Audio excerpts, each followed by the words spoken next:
नमस्कार, हार्दिक स्वागत अनि अभिवादन छ कार्यक्रम वाह क्या राम्रोमा। हामी प्रत्येक साता जनता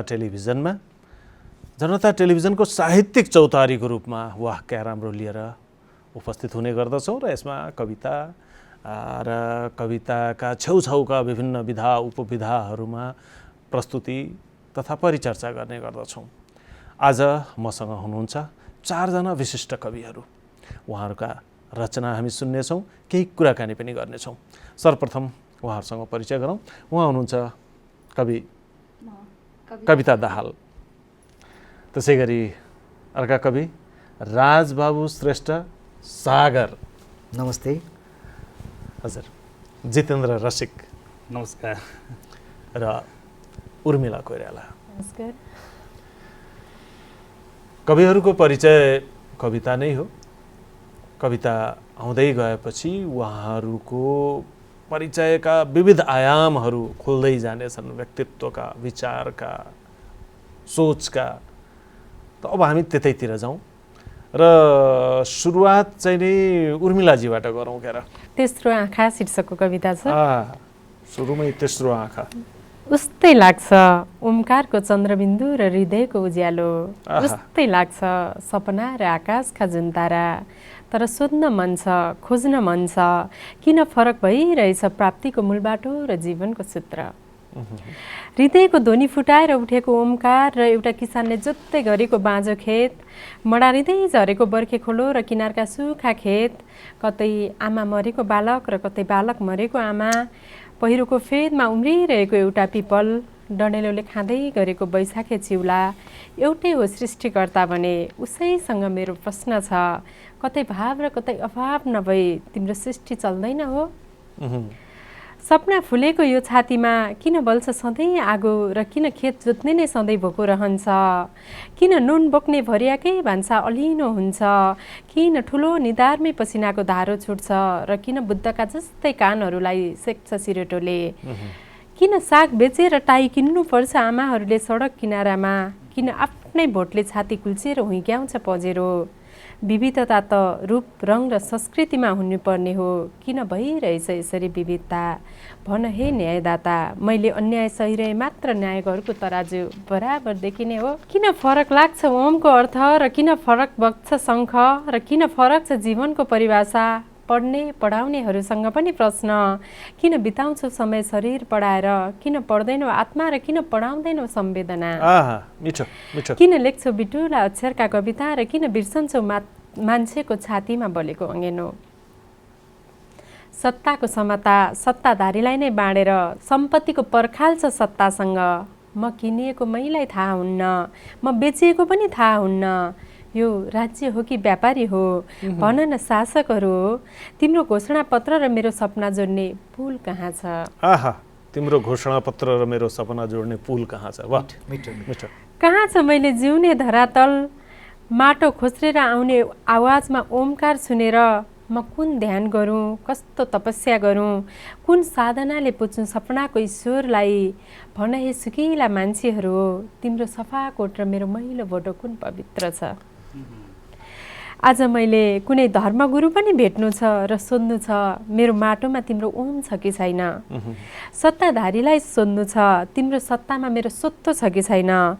ईश्वरलाई पनि सोध्नु छ, तिम्रै सृष्टिको सन्तान म हो कि होइन। हो भने भन म कहाँ छु र होइन भने मैले मेरो नयाँ संसार बनाउन के गर्नुपर्छ। अझै लाग्न थालेको छ माटाको ओमकार पढौँ र माटोलाई आन्दोलनमा उठाएर म आफै नेतृत्व गरौँ माटोको। लिनका लागि गरिने आन्दोलन सत्ता भोग रहेछ, म दिने सत्ताको लागि आन्दोलन गरौँ। माटो नचिन्नेहरूलाई मेरै आँखा दिउँ र त्यो आँखा शिवको खुल्दै गरेको तेस्रो आँखा होस्, र त्यो आँखा शिवको खुल्दै गरेको तेस्रो आँखा होस्।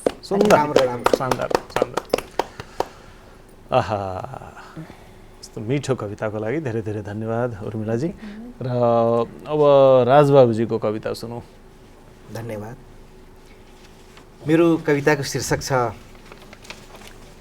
मेरा भोकहरू भोक भोकै निदाउँछन्। मेरा भोकहरू भोक भोकै निदाउँछन्। हजुर। ए जिन्दगी भन न तिमी किन मौन छौ, ए जिन्दगी भन न तिमी किन मौन छौ, आफैलाई आफ्नै भोकहरूले चिथोर्ने प्रश्नका काँडा बनेपछि किन निरुत्तर छौ हँ? ए मेरा निरीह उत्तरहरू, मेरा भोकहरू जहिले भोकै निदाउँछन्। थाहा छैन मलाई फुटपाथमा आफ्ना भोकहरू बिछ्याउँदा कतिले मलाई चपाएर अघाउने हुन् कुन्नी, फुल जस्तै यौवन फुल्दै गर्दा कतिले मलाई ओछ्याउने हुन् कुन्नी। यही सम्झेर आतङ्कित हुँदै बिउजिन्छु भोकका बिछोनाबाट। फरक यति हो म बिउजिनु अघि चोरिन्छन् मेरा सम्पूर्ण यौवनहरू, तर कहिल्यै चोरिएनन् मेरा ती भोकहरू। ए जिन्दगी भन न तिमी किन मौन छौ, मेरा भोकहरू जहिले भोकै निदाउँछन्। थाहा छैन मलाई कहाँ हुन्छ यौवनको उदर र कहाँ लाग्छ यौवनको भोक। मलाई त यति थाहा छ, केवल मलाई भोक लाग्छ भोक, र त बिछ्याउँछु आफ्ना ती भोकहरू असरल्ल पारेर सहरका फुटपाथ र गलीहरूमा। ए जिन्दगी भन न तिमी किन मौन छौ, मेरा भोकहरू जहिले भोकै निदाउँछन्। धन्यवाद। मेरा भोकहरू जहिल्यै भोकै निदाउँछन्। बडा मिठो काव्यात्मकता छ नै कविता, सरल भएकै छ, तर शीर्षकले त माइनस प्लस पो भन्छ त। भोकहरू भोकै निदाइदिए त भोक त गयो नि त। यो शीर्षकलाई हाम्रो कवि प्रहलाद सिन्धुलियाज्यूले पनि निकै ताली पिट्नुभयो, उहाँले लाइभ सुन्नु पनि भएको थियो। शीर्षक त वास्तवमै एकैचोटि झ्याप्प छोप्ने जस्तो लाग्छ, तर अलिकति त्यसैले कविता चाहिँ नि गणित वा अरू कुनै विधा भन्दा कुनै विषयभन्दा धेरै माथिको कुरा। भोकै निदाउँछ।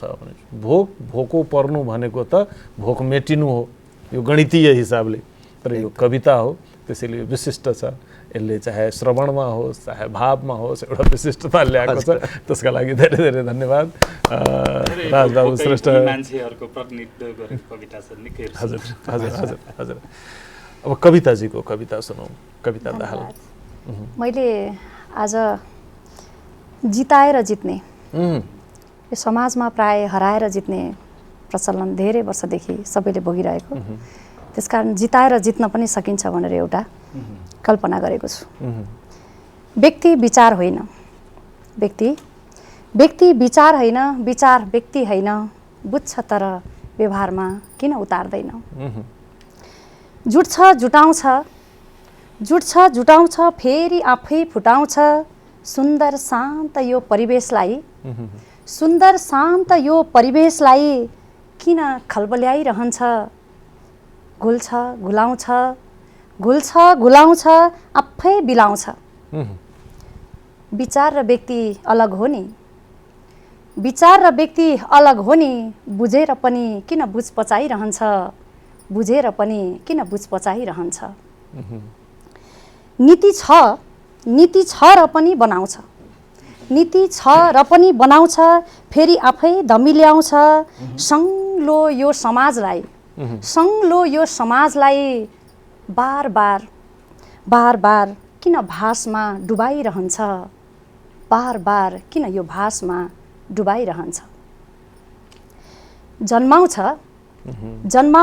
जन्माइरहन्छ हर विषयहरूमा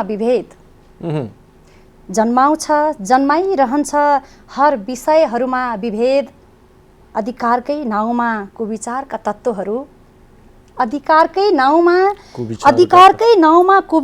तत्त्वहरू घर समाज र देशका अवयवहरूलाई छुट्याउँछन् र छुट्याइरहन्छन्। घर समाज अनि देशका अवयवहरूमा छुट्याउँछन् र छुट्याइरहन्छन्।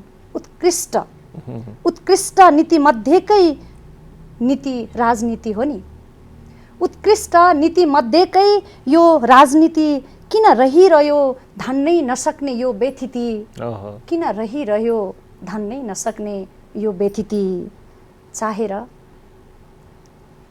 चाहेर नचाहेर विषपान गरिरहेछ आज समाज।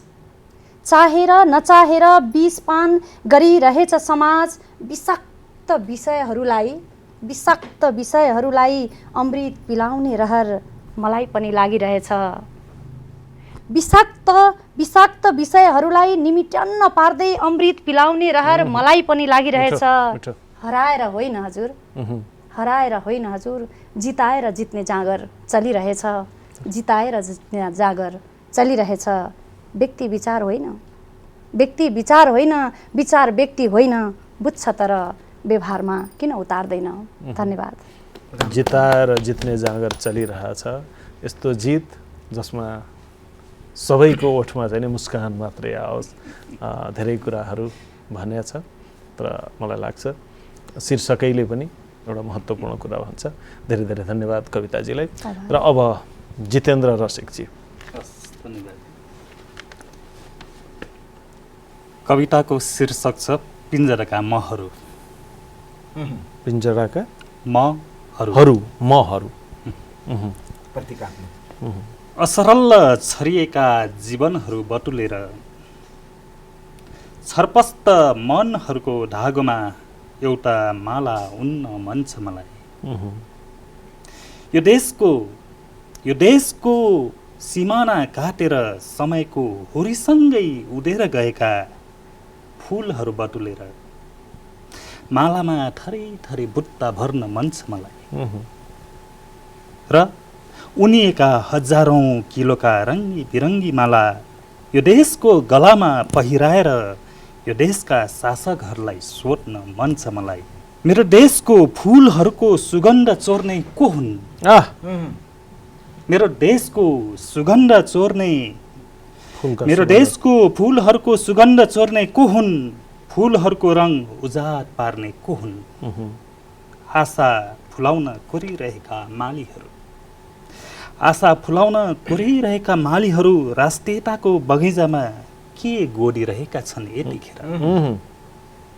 आयात गरेर आत्मनिर्भरताका कन्टेनरहरू निर्यात गरिरहेछ यो देशको भविष्य, यो देशको स्वाभिमान। र आयातित आत्मनिर्भरका खाली पन्नाहरूमा लेखिएका छन् राष्ट्रियता। म र कयौँ महहरू त्यही राष्ट्रियता छातीमा टाँसेर यो देशको खुल्ला पिञ्जरामा कैद हुन विवश छौँ। किनकि राजनीतिका कैँचीहरूले कयौँ महहरूका पखेटा एक एक गरी काटिएका छन्।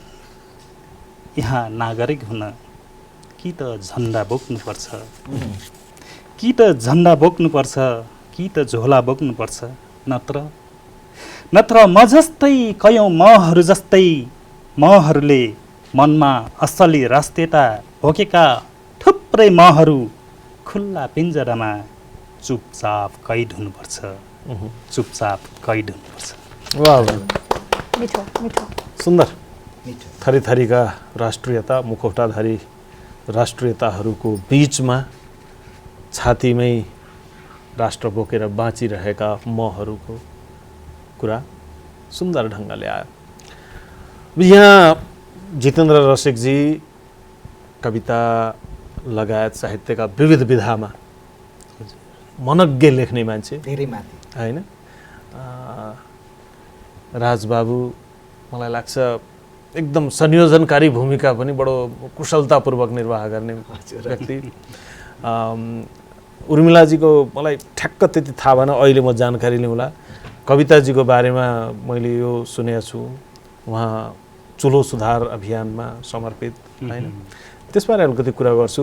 तपाईँ अरू कुन क्षेत्रमा हुनुहुन्छ उर्मिलाजी? म खासै अरू त केही छैन, म साहित्यको विद्यार्थी मात्र हुँ भन्नु पर्ला अहिलेलाई। अनि साहित्यमा चाहिँ एकदम रुचि छ र साहित्यको सबै विधामा लगभग कलम चलाउँदैछु। अहिले चाहिँ तत्काल एउटा उपन्यास लेखनमा व्यस्त पनि छु।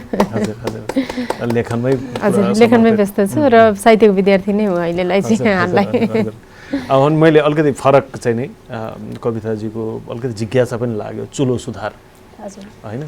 पहिला खास गरी गाउँघरमा त्यो धुवाँ आउने चुलो हुन्थे, त्यसले गर्दा ल यो सुधार्नु पर्यो भन्ने थियो। अब अहिले त त्यो गइसक्यो, झन्डै विस्थापितै भइसक्यो भन्दा पनि हुन्छ। नेपालका सुदूर कुना कन्दरातिर जाँदा पनि ग्यास चुलो वा अन्यान्य पुगिसकेका छन्। यस्तोमा यो चुलो सुधार भन्नाले वा भान्सा सुधार भन्नाले कस्तो? यो भान्सा सुधार भन्नाले मैले चाहिँ विशेष गरी खाना र पानी अहिले विकराल अवस्था छ मानिसहरूको स्वास्थ्य अवस्था।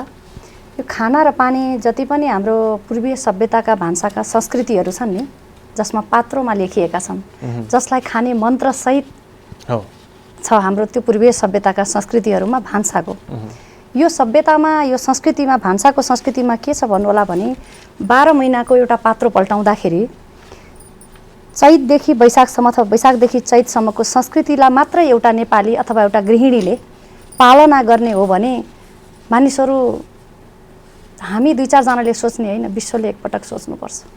हाम्रो सभ्यता त्यति विशाल र विराट छ।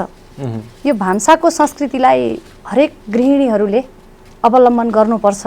हरेक गृहिणीहरूले चाहिँ त्यो भान्सामै रहेर पनि आय आर्जनदेखि लिएर हरेक परिवारलाई एकदमै स्वस्थ बनाएर लिएर जान सक्ने सामर्थ्यता चाहिँ हाम्रो भान्साले गर्छ। एउटा सानो उदाहरण दिन सक्छु मैले। हजुरको एउटा महिलाकै कुरा गरौँ, प्रसङ्ग धेरै छन्, त्यो प्रसङ्ग मध्येको एउटा प्रसङ्ग, एउटा महिला गृहिणी एउटा सुत्केरी अवस्था हुँदा सेन्सिटिभ शरीर हुन्छ, जसलाई रिकभर गर्न मेरी हजुरआमाले, मेरो 9 जना बुवा, अहिले पनि मेरो हजुरमुवा हुँदै होइसिन्छ, त्यो हजुरमुवाको स्वास्थ्य स्थिति एकदमै तन्दुरुस्त छ। किन भन्दा मेरी हजुरआमाले सुत्केरी अवस्थामा त्यही भान्सामा पाक्ने, हाम्रो जङ्गलमा फल्ने, हाम्रो बोट बिरुवामा फल्ने ती पाखनबेतका धुला होइन, ठुलो खतीको धुलो, ज्वानुको झोलहरू, गाईको घिउ, बेसारहरूको प्रबन्ध मिलाउनुहुन्थ्यो। त्यतिखेर कुनै औषधिहरू थिएनन्, तर पनि आज स्वस्थ हुनुहुन्छ। यी चिजहरूमा यति दम छ जो हाम्रो सभ्यताभित्र पर्छ, संस्कृतिभित्र पर्छ। यस्ता धेरै छन्। फेरि पनि अर्को बसाइमा यसलाई विस्तृत रूपमा लिउँला। यो अहिले भान्सालाई एकदमै अहिले मलाई लाग्छ मानसिक खुराक लिइरहेको बेलामा यो शारीरिक खुराकको चिजको अलिकति सङ्केत मात्रै हामीले गऱ्यौँ। तर एउटा कुरा मलाई लाग्छ सबैबाट, यो पनि फेरि गृहिणीहरू नै किन सचेत हुने? सबै चिज त गृहिणीहरूको थाप्लोमा, महिलाहरूको थाप्लोमा गएको छ। उनीहरू नै संरक्षणकारी हुन्छन्, अलिकति कुनै चिजलाई व्यवस्थित ढङ्गले अगाडि बढाउन सक्छन् यसलाई स्वीकारिन्छ। तर यो हुँदा हुँदै एउटा फेरि थप लोड, पूर्वीय सभ्यताको बोझ पनि फेरि उनीहरूलाई नै दिने भन्ने एउटा फेरि अर्को विचार होला नि त। आजभोलि यता कता कस्तो छ सर भने, आजभोलि यता कता श्रीमानहरूले, छोरा मान्छेहरूले सघाउने चलन चाहिँ आयो, तर सम्हाल्न श्रीमानबाट अथवा पुरुषबाट राम्रो है, सघाउन सकिन्छ, सम्हाल्न सकिन्न। के भन्नुहुन्छ उर्मिलाजी तपाईँ? पक्कै पनि हो, सघाउने चाहिँ एकदमै हो। मेरै आफ्नै परिवारमा पनि हिजोसम्म के थियो भन्ने भन्दा मेरो बुवाले आमालाई सघाएको मैले कम देखेँ भने मेरो श्रीमानले मलाई सघाइरहनु भएको हुन्छ। सघाउने त हो, तर त्यो व्यवस्थित तरिकाले चाहिँ हुँदैन, जान्दैन, जान्नुहुन्न भने पक्कै पनि त्यो गड गिफ्ट हो। अनि महिलाहरूलाई चाहिँ यी लोडहरू लिइराखौँ, व्यवस्थित पारिराखौँ, त्यसमै अलिकति आनन्द आउने पनि हो कि जस्तो पनि यसो त्यो नै त होइन। अलिकति व्यवस्थित भइदियो भने त छोडेर हिँड्न अलिक सजिलो पनि हुन्छ। तर ठिक छ, सघाउने सम्ममा पुगेको भोलि सम्हाल्ने सम्ममा नै पुग्ला नि, आशावादी हौ न। यो भयो नै। अहिले अब जुन किसिमका विचारहरू सबैतिर गइरहेका छन्, जितेन्द्रजी के भन्नुहुन्छ? यो त महिलाहरू विभिन्न जिम्मेवारीको बोझमा थिचिएका छन्। अलिकति हामीले जुन विशेष विचार ल्याउँछौँ त्यो पनि फेरि उनीहरूलाई नै, जसरी अहिले उहाँको उसमा आयो गयो भने त्यसले कस्तो प्रभाव पार्ला?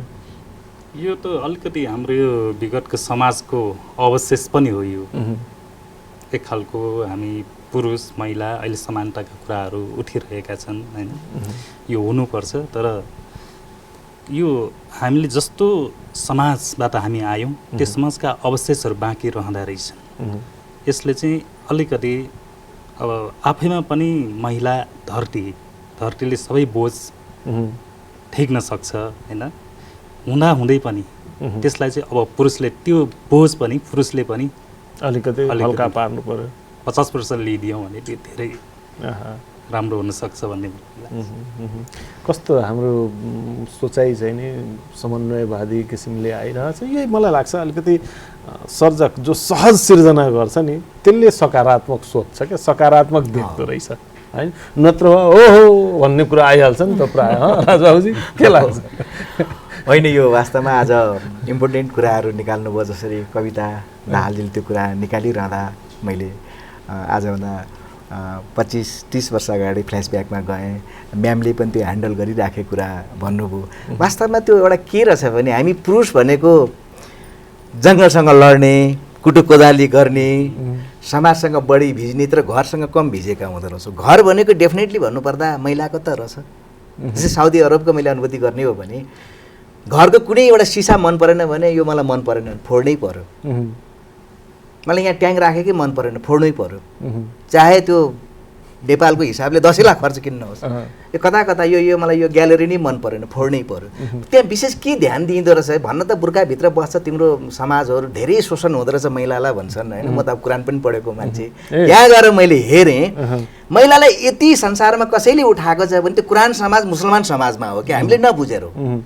जसको घरै बेदै छैन बेदामा यो लेख्या छ भन्छ अनि म सोध्छु कतिवटा बेद हुन्छ थाहा छ? बेद छ घरमा छैन भन्छ, हावामा बोल्दो रहेछ। मैले त्यहाँ गएर के देखेँ भने मतलब महिलालाई यति माथि उठाएर हरेक चिज महिलाको सिस्टममा हुनुपर्छ र महिलालाई कमाएर खुवाउनुपर्छ, महिला घर हेर्ने मात्रै हो, गृहिणी मात्रै हो भनिदिन्छ।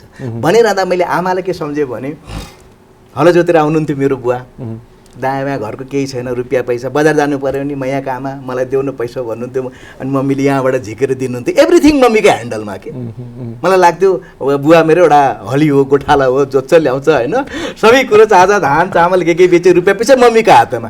अहिले मेरी श्रीमतीको कुरो गर्नुपर्दा मैले भनिदिएछु दुध ल्याउने, त्यो ल्याउने, ऊ ल्याउने, अनि केही बोल्नुहुन्न, सबै उसैको ह्यान्डलमा। अनि म भन्छु म दुनियाँलाई चराएर चाहिँ तिमी मलाई चराउँछ रानी, धन्य हो तिमी भएर भने घरै भन्दैन भने जस्तो लाग्छ क्या मलाई। महिलामा त्यो एउटा पावर चाहिँ सबै भन्ने कुरा हो। तर वास्तवमा जुनसुकै घरमा यदि केटाकेटी बच्चाहरू आउँछन् उनले अरू सारा भयो भने आमा भन्दै खोज्दै आउने चिज हो कि एउटा, र जुन घरमा आमा छैन भने त्यो घर जस्तो समाज पाउना हिसाबले अब हेर्नु पाउनालाई ह्यान्डल गर्ने यो एभ्रिथिङ त्यो त छाड्दिउँ, त्यो अलिक टाढा बाहिरको कुरा भयो। नर्मली पनि घरमा यदि आमा छैन भने त्यो घर छैन, आमा बिनाको घरै रहेनछ। त मैले अघि नै भने ठिकै ठाउँमा हामी सघाउन अहिलेको अवस्थामा सघाउन सक्ने तर सम्हाल्न अहिलेसम्म महिला नै सफल। तपाईँले उठाउनु हो, उहाँले मोहर लगाइदिनु हो, बाँकी त हामी साक्षी किनारा। हस्, यही बहानाले केही एउटा सार्थक परिचर्चा भयो। कविताजी फेरि एउटा कविताबाट जाओस्। तपाईँले भान्सा सुधार भन्नुभयो, कुनै कवितामा त्यसलाई गाँच्नु भएको छैन? छ, मेरो पुस्तक छिट्टै बजारमा आउँदैछ भान्सासँग रिलेटेड। होइन अहिले भएका कविता अहिले चाहिँ मैले यो समाज यो राष्ट्रको परिस्थितिले नै गुज्रिरहेको यस्तो दुःखद परिस्थितिमा त्यसकारण मैले यसलाई नै इङ्कित गरेर लेखेँ। एउटा मनोवेग शीर्षकको कविता छ। मनोवेग यो हैसियत त मसँग छैन तर जनता हुँदा पनि पीडा हुँदो रहेछ, ओहो त्यसकारण मैले यो इङ्कित गरेर लेखेको छु। बिचरा जनता भन्दा बढी कि त धरती भनेको नारी नै हुन् कि त जनता त खैर भइ नै गयो, धरती सबभन्दा ठुलो। मनोवेग शीर्षकको कविता छ। जान्ने र बुझ्नेहरूको थुप्रो छ यहाँ। मैले उपल्लो दर्जाका वर्गहरूलाई भने आज देश जुन परिस्थितिमा गुज्रिएको छ, जान्ने र बुझ्नेहरूको थुप्रो छ यहाँ, थुपारेका छन् जान्नुलाई।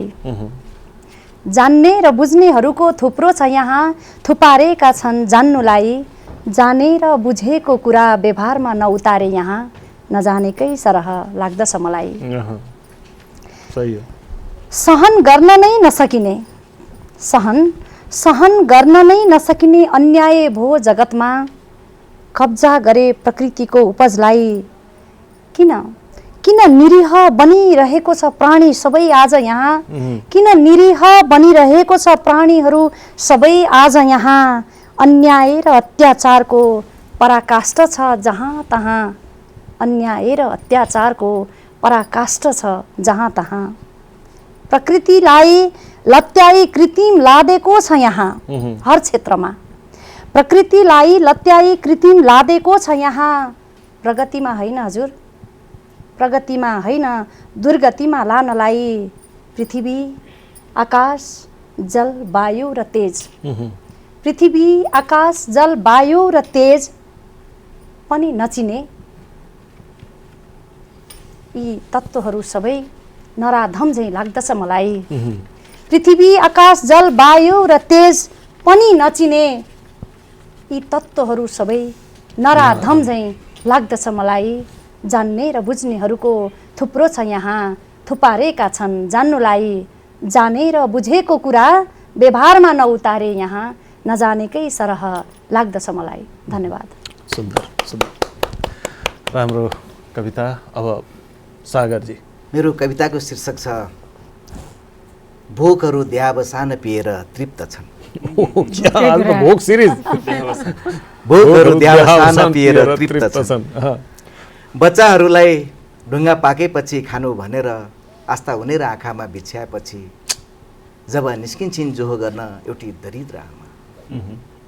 घाम बास बसेपछि जब फर्किन्छन् ती आमा, कुखेलोमा प्राण चेपेर बच्चाहरू निदाइरहेका हुन्छन्। जब जगाउँछिन् आमा आफ्ना बच्चाहरूलाई, तर निद्राका गहिरो जरा गाडेका बच्चाहरू जाग्दैनन् कहिले निद्राका सिरानीबाट। तब पोखिन्छ ममता आमाको विवश छता छुल्ल भएर। अब लाग्दैन भोक कहिले ती भोकहरूलाई, अब लाग्दैन भोक कहिले ती भोकहरूलाई, किनकि भोकहरू द्यावसान पिएर तृप्त छन्, किनकि भोकहरू द्यावसान पिएर तृप्त छन्। धन्यवाद। भोकहरू द्यावसान पिएर तृप्त छन्। सुन्दर। जितेन्द्रजी। प्रिन्टमा कविता पढ्न मात्र जान्दछु। यो वास्तवमा एउटा चाहिँ भन्नै पर्ने सबभन्दा राम्रो त यो हो, कविता भनेको नहेरिकन वाचन गर्न सक्नु। प्राय पहिला चाहिँ के भने छन्दका कविता वा गीत गजलहरू मुक्तकहरू मान्छेले कण्ठाग्र सुनाउने गर्थे। त्यसमा त्यो अनुप्रासिकताले तान्दो रहेछ क्या। एउटा लाइन भन्यो अनि ठ्याक्क त्यो अर्को आइहाल्ने। गद्य कविता चाहिँ नि यसरी कण्ठस्थ पार्नु यो चाहिँ ठुलो क्षमताको कुरो हो होइन। र यस्तो जसले मैले त सुरुको चरणमा केही बडा अहिलेका आशलाग्दा कविहरू, आशलाग्दा के प्रमाणित गरिसकेका कवि हेमप्रभास, सोझो गाउँले, रावत होइन, यिनीहरूबाट सुनेको थिएँ। र अगाडि हुनुहुन्छ राजजी, एकदम नमन छ यसका लागि। यो महत्त्वपूर्ण छ। यो भरिएको भकारीबाट हैन मजाले उक्काइरहनु भएको छ कविता। र त्यसपछि अहिले यो मोबाइलमा हेरेर पढ्ने चलन चलेछ। यो चाहिँ अलिकति बढी नै कृत्रिम जस्तो लाग्छ। यो भन्दा चाहिँ यो मिठो हो है। हुन्छ, कविताको शीर्षक छ सरी हराएको साँझ। सरीले छाडेर गएका हाँगाहरू हेर त कसरी उदाङ्गिएका। सरीले छाडेर गएका हाँगाहरू हेर त कसरी उदाङ्गिएका। सरी बिना पातहरू पनि हावासँग बहेली खेल्न छाडेका छन्। ती विरहका गीतहरू म सुन्नै सक्दिनँ।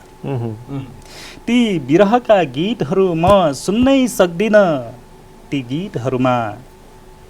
ती गीतहरूमा आँसुका बुँटहरू लिपिएका छन्। आज तिनै चरीले झारेका आँसुका बुँट सम्हालेर म यतै कतै चौतारीमा लोलाइरहेको छु। हेर सुनसान छ मेरा बगैँचा। हेर सुनसान छ मेरा बगैँचाहरू, अझै शिशिर हटेका छैनन्। अरे कसरी फुस्रिएका मेरा बगैँचाका बोट बिरुवाहरू। साँझ बिहानको चिरबिर बिना किरा फट्याङ्ग्राहरू पनि कति नियास्रिएका। मेरा बगैँचाहरूमा ओहो यो बिजाउने धुनहरू कसले बजाइरहेछ फेरि।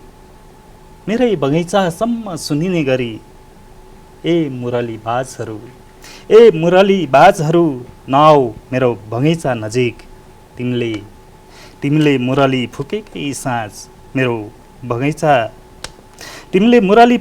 साँझ मेरो बगैँचाका रुखहरूबाट एउटा संवेदनाको पहाड हराएको स्मरण छ मलाई।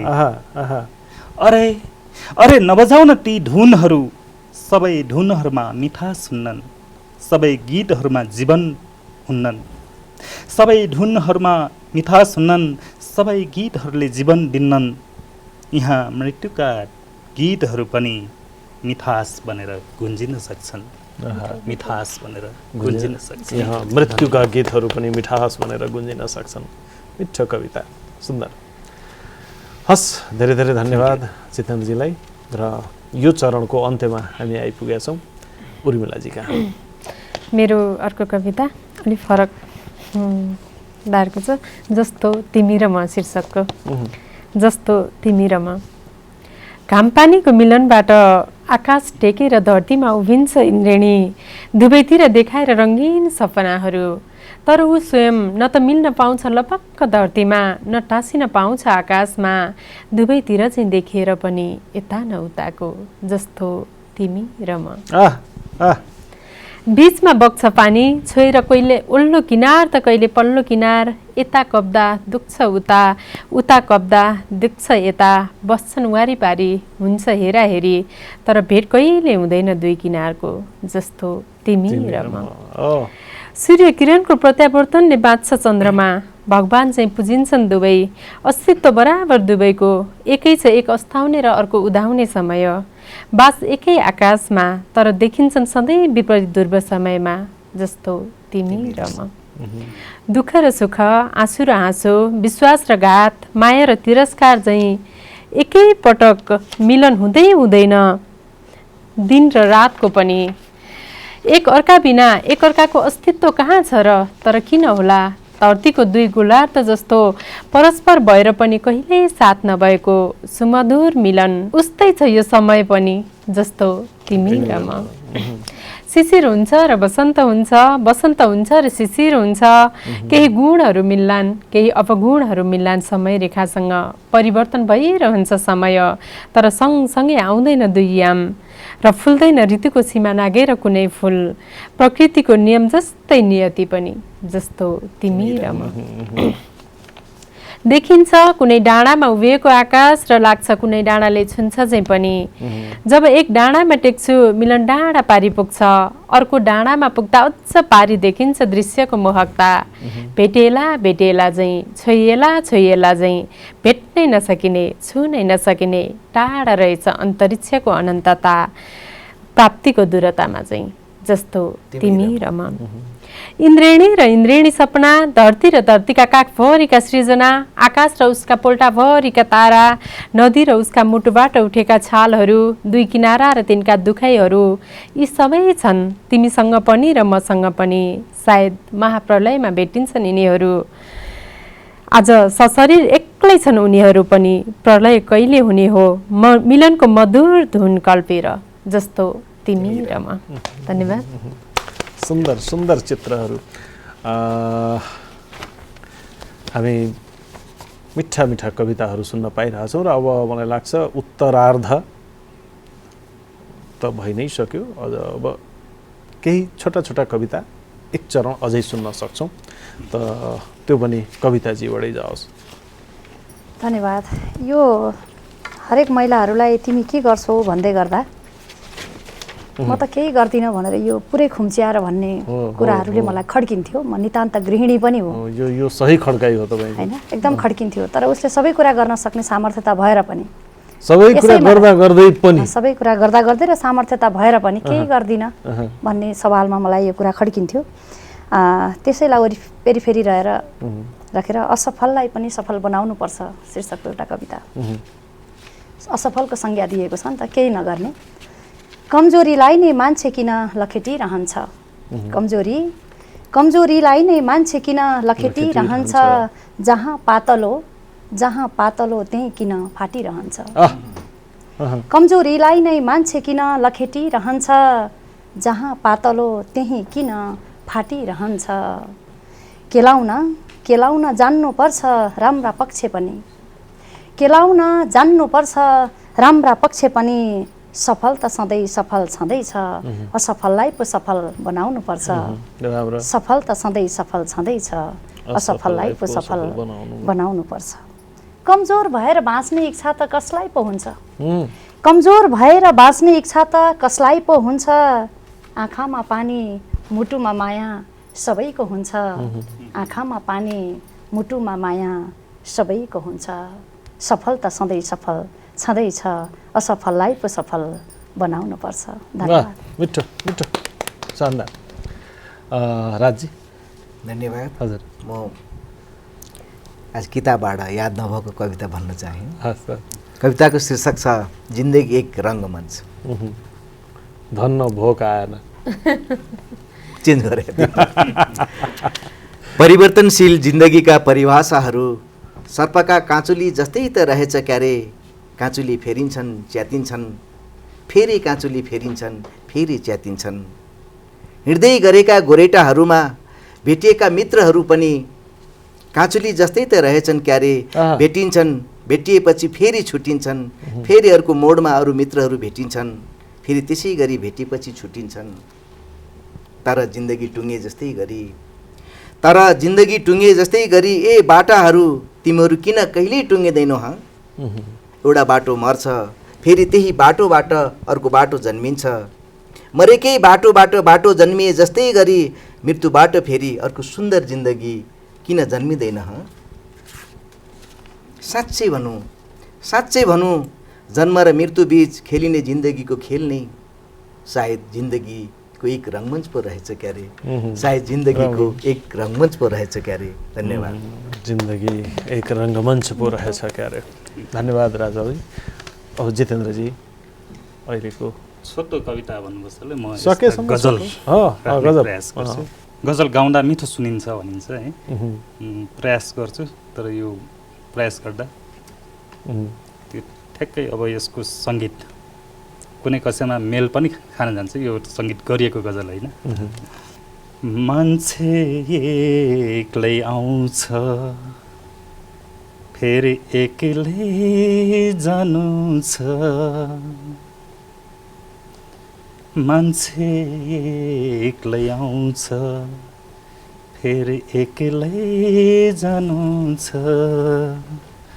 भागबन्द लाउँछ, फेरि एक्लै जानु छ।